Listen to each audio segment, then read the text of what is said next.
માર્કંડ બોલ્યા છે ઓ માં, અને એટલે થયા ઉમા. અને જ્યારે વશિષ્ઠજી બોલ્યા છે ઓ મૈયા, એટલે થયા છે ઉમિયા. બોલવામાંથી કેવા શબ્દો થાય અને આ જીભમાંથી જે નીકળે ને એના માં કેવો અર્થ કાઢે છે ને કેવી રીતે આપણે શરણમાં લે છે. કદાચ વાલ્મીકી રામ રામ મરા મરા કરતા કરતા રામ રામ કરતા મરા મરા થઈ ગયું તો વાલ્મીકી વાલ્ય ઉતારામાંથી વાલ્મીકી ઋષિ બની ગયા. એને ક્યાં હાથે કરીને બોલે છે, પણ મરા મરા કરતા રામ રામ થઈ ગયું.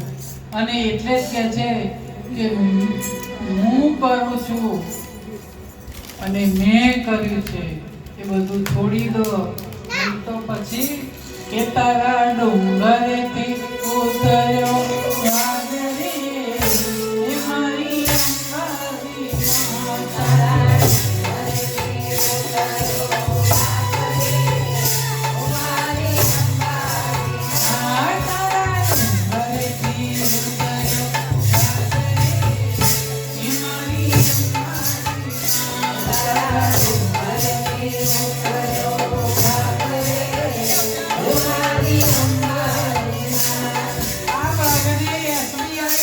તમે ચેક બતાવશો તો પાછો જશે. ગમે તે બેંકનું તમે ચેક બતાવશો તો વાગે પાછો જશે. ક્યારે પાછો જશે? એ તારા વાગને પાછો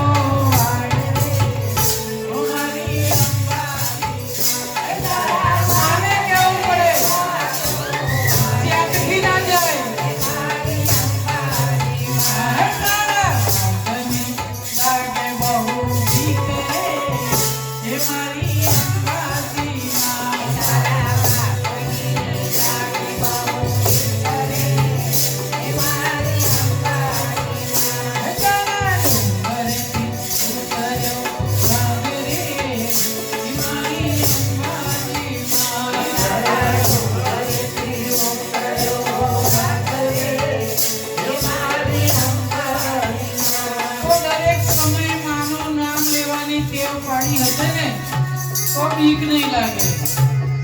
કદાચ મૃત્યુની પથારીમાં આવીશું તો બીક નહીં લાગે. માને કહી દઈશું વેલકમ. યમરાજાને નહીં કહીએ કે વેલકમ, આઈ એમ રેડી.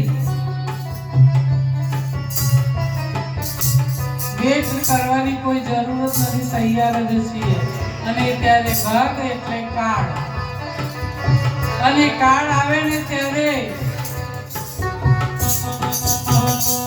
કોઈ ચેતનાથી પાછો નહીં જાય. અને કાળ આવશે ને, તમે આઈસીયુ માં છો તોય આવશે. કહે છે ને કે આઈસીયુ માં કોઈને આવવાની મનાય છે, પણ કાળ જશે.